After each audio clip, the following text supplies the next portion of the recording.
It's 1570 and the Habsburg Spaniards are busy fighting the Dutch by sending their troops literally through half of Europe.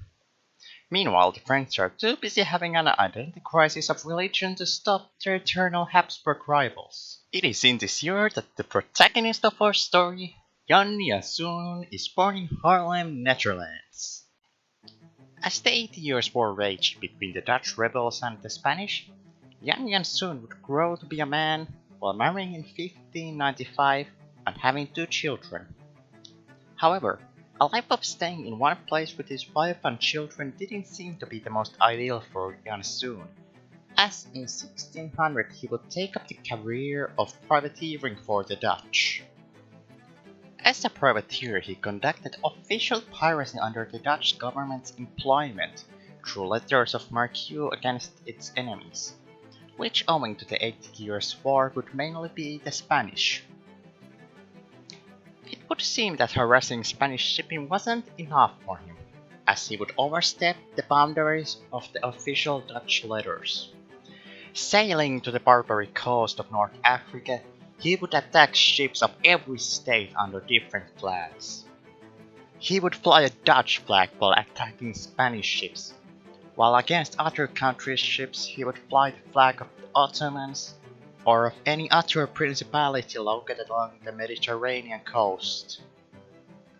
It was also during this time that he just abandoned his family back in the Netherlands. Janszoon's time as a Dutch privateer would come to an end after over a decade in 1618, when Barbary corsairs captured him off the coast of the Canary Islands and brought him into Algiers as a captive. While in captivity, he would praise the light of Allah by converting to Islam. However, how much this was up to coercion is uncertain, as while he converted to Islam during captivity, he would simultaneously become a passionate Muslim missionary as he attempted to convert his fellow European Christians to the faith of Islam. Janszoon would go on to meet a fellow Dutchman by the name of De Boer, whom he had met before, and who after his own conversion to Islam had become known as a famous corsair by the name of Suleiman Reis. For clarification, a corsair was basically a privateer or pirate who operated around the coasts of North Africa. After Algiers concluded peace treaties with several European powers, leading to a decline of opportunities for Janszoon, he would move to Salé in modern-day Morocco, which had proclaimed itself a republic free from the local sultanate. Now, I had a fair bit of difficulty figuring out the exact timeline regarding the Republic of Salé and Janszoon based on what sources I had available to me, as according to one place, Janszoon became the president of Salé in 1619, while another claims it happened in 1624, and then there's another place which stated that it started a pirate adventure in 1622 due to boredom in official duties, making the whole timeline of events confusing. However, the most important thing to take away based on my findings is that Janszoon at some point became the president of the Republic of Salé.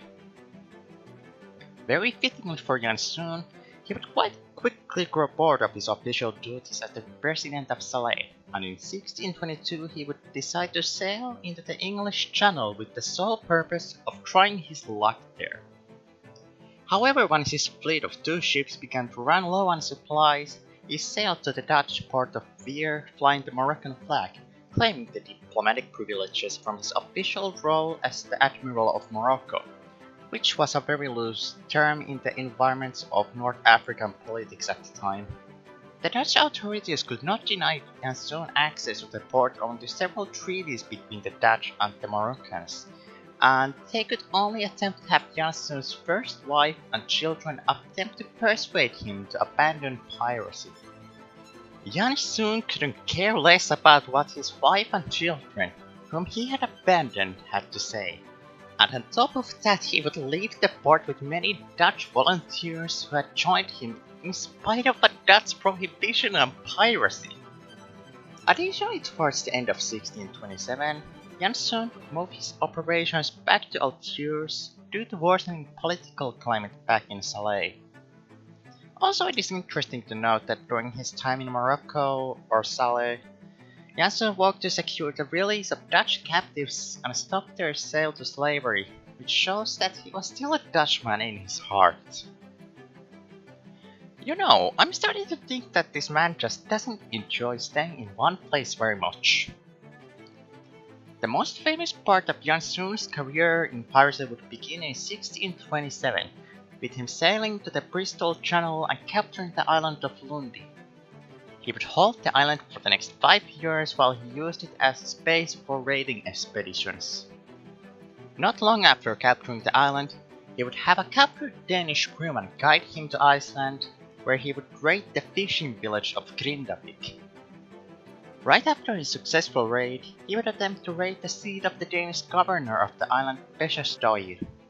But this time he was forced to abandon the raid after he was repelled by local fortifications and lancers.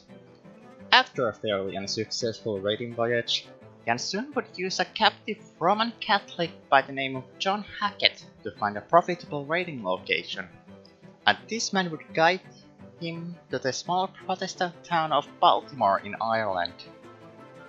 Janszoon proceeded to raid it in 1631, though he would only manage to capture little loot and 108 captives whom he sold as slaves back in North Africa.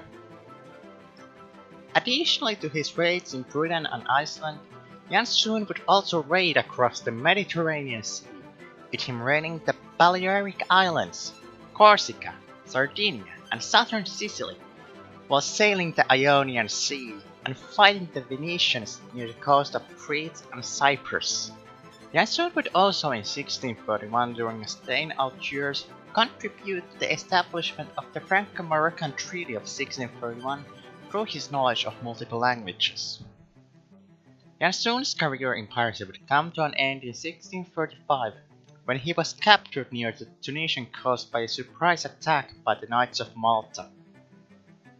For the next 5 years he would suffer mistreatment and torture in Malta's notorious dark dungeons, leading to his health deteriorating.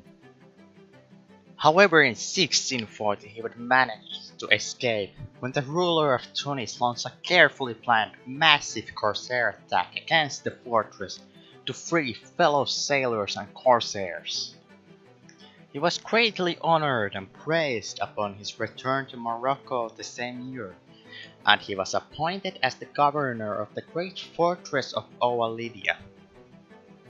After his return, Janszoon seems to have at last settled down and enjoyed quite a comfortable life in Oa Lydia, while his Dutch daughter would arrive in Morocco to spend a year with him before returning to the Netherlands in August of 1641. There is little known about what happened to Janszoon after his daughter left, though it is most likely that this man, who spent his life sailing the Atlantic and Mediterranean as a pirate, ended up peacefully retiring and most likely passing away from natural causes. While there is no real knowledge about what happened during Janszoon's last years, I still like to believe that this man of action, adventure, piracy, ended up just dying peacefully. And that was the story of Jan Janszoon, the Dutch privateer turned Barbary corsair who sailed the Atlantic and Mediterranean seas in search of loot, fighting the Venetians, only to be captured by the Knights of Malta before escaping their dungeon and retiring peacefully to the afterlife.